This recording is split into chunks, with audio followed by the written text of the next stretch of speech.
Minasan konnichiwa, selamat datang di kelas CWD Japanese with Tiara, kelas bahasa Jepang tanpa basa-basi.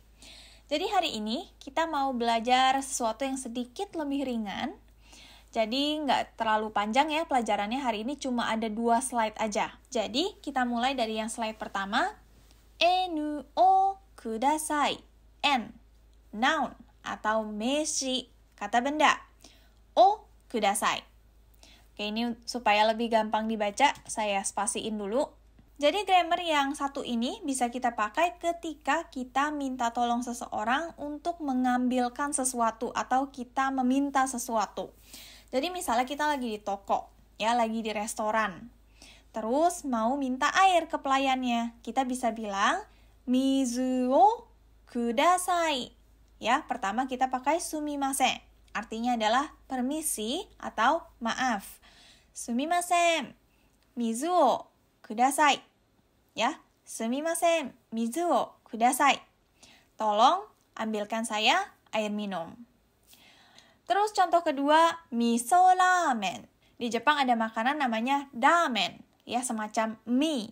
Dan salah satu rasa yang terkenal adalah rasa miso. Disebutnya dengan miso ramen. O hitotsu to gyoza. Gyoza ini juga makanan Jepang. Kalau misalnya teman-teman nggak tahu, bisa di search aja di Google gyoza, nanti keluar. O hitotsu kudasai. Miso ramen o hitotsu. To gyoza o hitotsu kudasai. Kira-kira teman-teman tahu nggak ini kalimat ketika kita ngapain? Ketika kita lagi di restoran dan ingin order makanan ya. Saya minta miso ramennya 1 dan gyozanya 1 ya. Jadi seperti itu. Ya, jadi ketika kita mau menambahkan angka atau jumlah makanan, jumlah barang, itu kita bisa taruh di sebelumnya kudasai. O hitotsu kudasai. Ya, jadi kalau misalnya gyoza hitotsu o kudasai itu salah. Nah, terus ketika teman-teman mau order sesuatu yang jumlahnya sama-sama 1, ada kosakata yang sangat praktis, yaitu zutsu. Zutsu. Agak susah ya disebutkannya. Zu, Z-U, dan T-S-U. Zutsu. Ini dipakai ketika kita mau pesen sesuatu yang jumlahnya sama.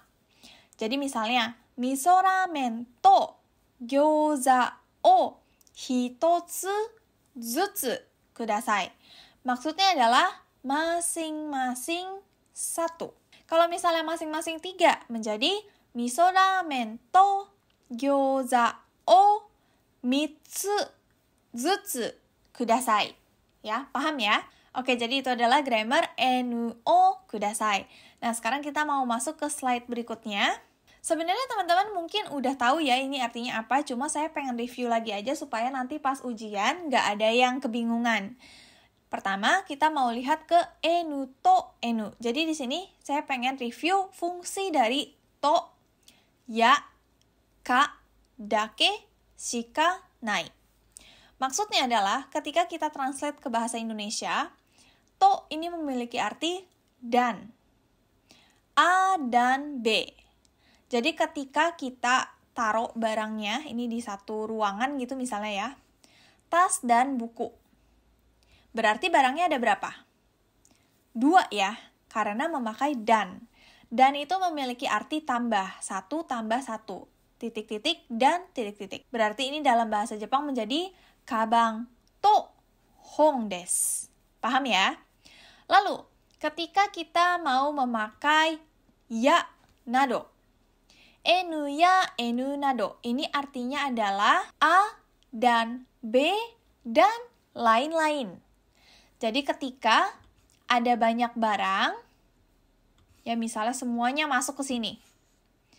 Karena ada banyak, kita males gitu sebutin semuanya satu-satu. Jadi kita bisa bilang, kabang ya hong nado. Kita nggak usah sebutin yang lain. Karena artinya udah dan lain-lain. Paham ya? Nah, orang Jepang kadang-kadang nadonya ini tidak disebut. Jadi mereka cuma bilang kabang ya hong desu. Oke, sekarang kita lihat ke enu ka enu. Ini memiliki arti atau. Atau, paham ya? Kalau atau, berarti misalnya ada 2 barang. Kita disuruh pilih 1. Kabang ka hong desu.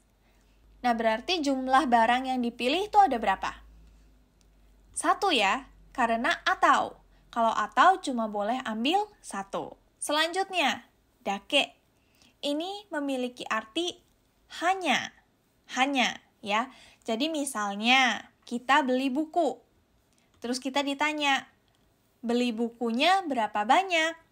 Terus kita bilang, issatsu dake desu. Issatsu dake desu. Ya, ingat, buku harus pakai satsu. Terus kalau yang terakhir, ini kalau dalam bahasa Indonesia juga sama sebenarnya artinya hanya atau cuma. Tapi konteksnya itu sedikit beda dengan dake. Di rak buku ada berapa banyak buku? Terus kita bilang, issatsu shika nai desu atau issatsu shika arimasen. Perbedaannya dengan dake adalah kalau dake itu ya udah pas lagi kita mau bilang cuma 1, hanya 1. Saya beli hanya 1. Tapi kalau shikanai itu dipakai ketika kita bisa membandingkan dengan hal lain. Jadi misalnya nih, di meja itu ada 3 buku. Terus misalnya hari ini itu jarang-jarang bukunya cuma ada 1. Padahal biasanya ada 3.